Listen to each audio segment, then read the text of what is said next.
So we actually have to fold back on the one thing he has said repeatedly, that what he wants is to see a total collapse of the Canadian economy, because that'll make it easier to annex us.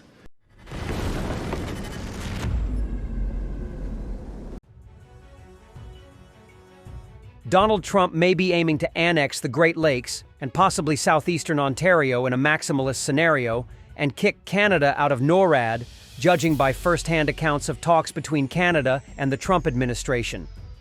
The New York Times reports on first-hand accounts of what has been said in trade talks between the U.S. and Canada, which led to Canadian PM Justin Trudeau saying publicly on March 4th that he believed Trump wanted to annex Canada.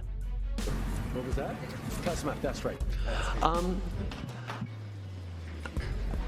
I think in terms of what he wants, I heard he talked about banking again this morning in a tweet, which doesn't make any sense, because American banks, there's about 16 American banks currently active in Canada, holding about $113 billion worth of assets in this country. So the American banks are alive and well and prospering in Canada.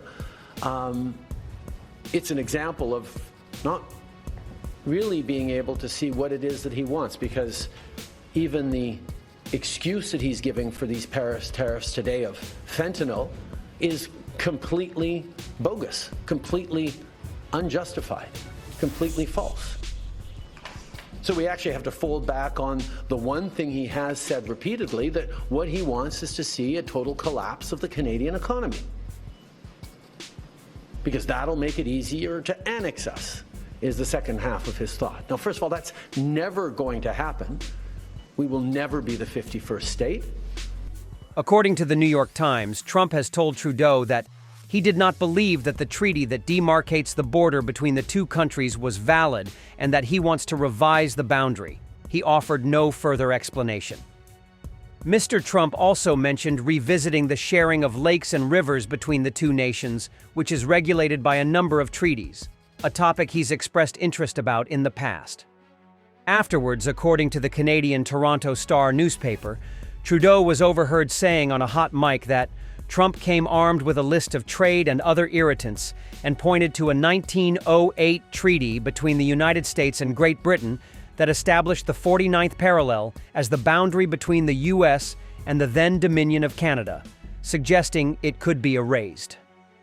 U.S. Secretary of Commerce Howard Lutnick told Canadian Finance Minister Dominic LeBlanc that Trump had come to realize that the relationship between the United States and Canada was governed by a slew of agreements and treaties that were easy to abandon.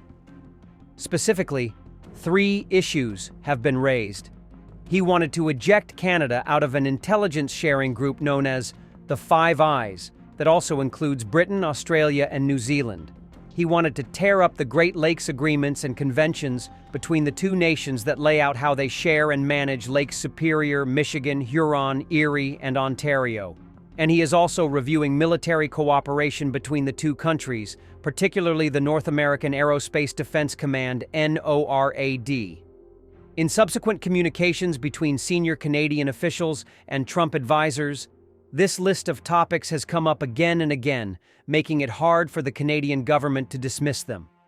The reference to the 1908 treaty is somewhat odd, as the National Post has pointed out. It was only one of a series of 11 treaties under which the U.S., Britain, and Canada defined the border and divided up the management of boundary rivers and lakes.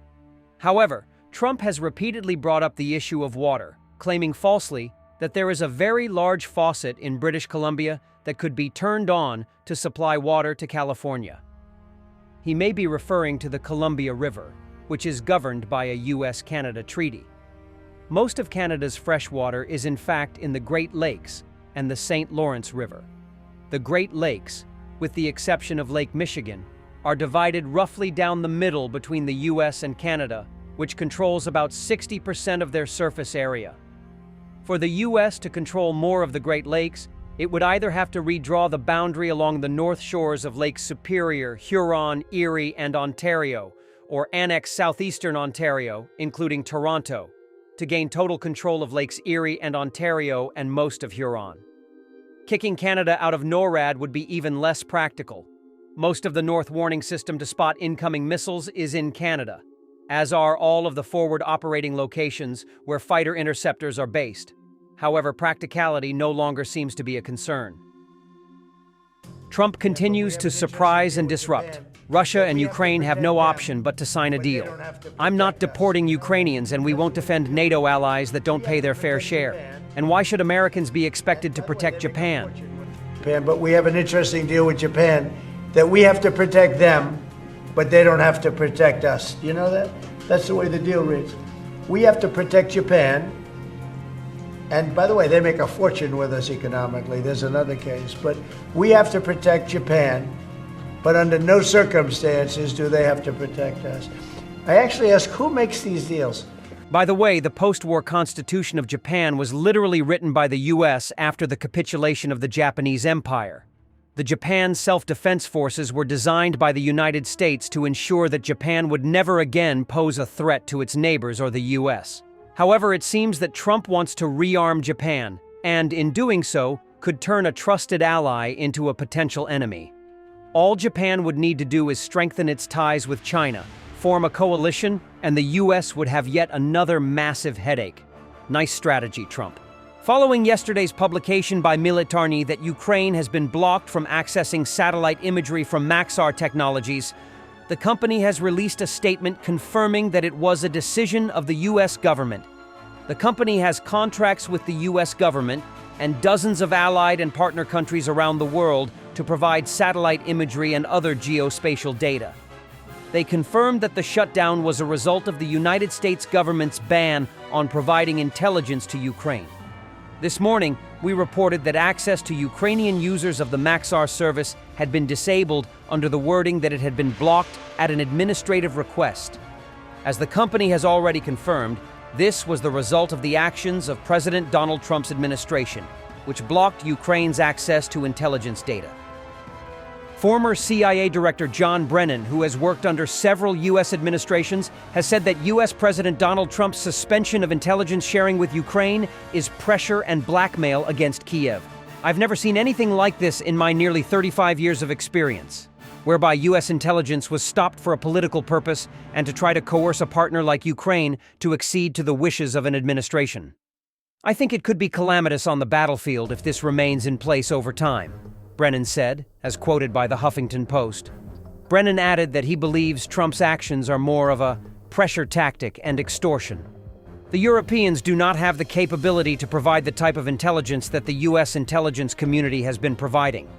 All different types of intelligence that again feeds and fuels the Ukrainian government, military, security, intelligence services. You take away that, you really do enfeeble the Ukrainian services, he said. On the 4th of March, it became known that Trump had decided to suspend all military aid to Ukraine, including that which was already on its way. On 5th March, it was revealed that intelligence sharing, including that related to Russian missile launches, had also stopped. Unofficially, this move by Washington has increased anxiety among NATO allies about whether the United States can continue to be trusted. Thanks for watching, and don't forget to subscribe. Also, if you want to support Warthog Defense, please become our member and get early access to new videos, exclusive members-only videos, and become administrator in comment section. The membership link is in the description. Every day. We had a guy last week, it's 6 rescues in 6 days. You know, he's doing the job every day.